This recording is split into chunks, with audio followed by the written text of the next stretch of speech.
अवध बिहारी मिश्र, अध्यक्ष नरसेवा नारायण सेवा न्यास। गाय की सेवा करने से किस तरीके से पुण्य प्राप्त होती, कौन कौन से फल प्राप्ति होती, कौन कौन से देवी देवताएं हैं, उसमें कितने देवी देवता हैं? गावः विश्वस्य मातरः, गाय या संपूर्ण विश्व की माता है।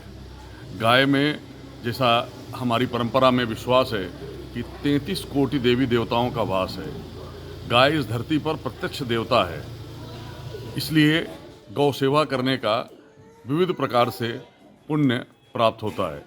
गाय का दुग्ध तो केवल एक माध्यम है, लेकिन गाय का गोबर, गौ का मूत्र आदि सभी अत्यंत महत्वपूर्ण हैं। अगर संक्षेप में गौ की महिमा का बखान करना हो तो केवल इतना कहा जा सकता है कि 84 लाख योनियों में प्रत्येक योनि का जो मल है वो अपवित्र माना जाता है, अशुद्ध माना जाता है, लेकिन गाय का मल, जिसको गोबर हम कहते हैं, वह भी इतना पवित्र है कि जिस स्थान पर उसका लेपन कर दिया जाता है वो देवताओं के लिए, पूजन के लिए, अनुष्ठान के लिए, यज्ञ और हवन के लिए पवित्र माना जाता है। तो जिसके मल की इतनी महिमा है, उस गाय की महिमा का हम अनुमान लगा सकते हैं, उसकी कल्पना कर सकते हैं।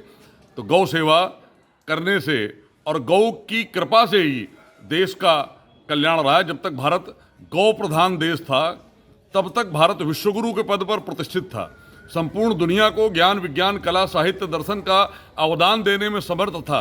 जैसे जैसे हमने गौ की अवमानना की, गौ की उपेक्षा की, वैसे वैसे हमारा नैतिक, सामाजिक, आर्थिक सब प्रकार का पतन हुआ है। इसलिए आवश्यकता है कि हम गौ के महत्व को समझें, गौ सेवा को अपनाएं।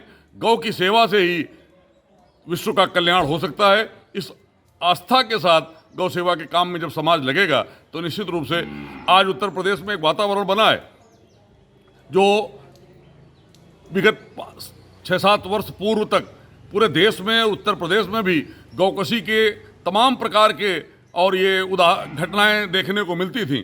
व्यापक पैमाने पर गौहत्या की घटनाएं देखने को मिलती थीं। आज प्रदेश सरकार के और योगी जी के विशेष प्रयत्नों के कारण गौकशी पर बहुत हद तक प्रतिबंध लगा है।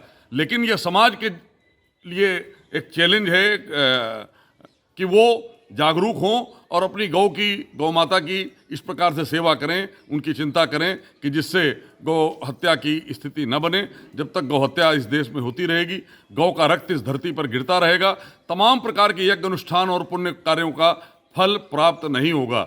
इसलिए आवश्यक है कि हम सारे अनुष्ठान, यज्ञ, पूजन सब करें, लेकिन गौ की रक्षा के लिए पहले प्रस्तुत हों, या समाज की जिम्मेवारी है। गौ में पूंछ से लेकर सींग तक, खुर से लेकर के और उसकी रीढ़ की हड्डी तक सब प्रकार के देवी देवता, 33 कोटि देवी देवताओं का वास है। या केवल विश्वास का ही प्रश्न नहीं है, गौ का एक एक रोया जिस प्रकार से मानव समाज के लिए, इस धरती के लिए उपयोगी है, उस उपयोगिता को ध्यान में रखते हुए उसको इतना महत्व देने का काम हुआ है।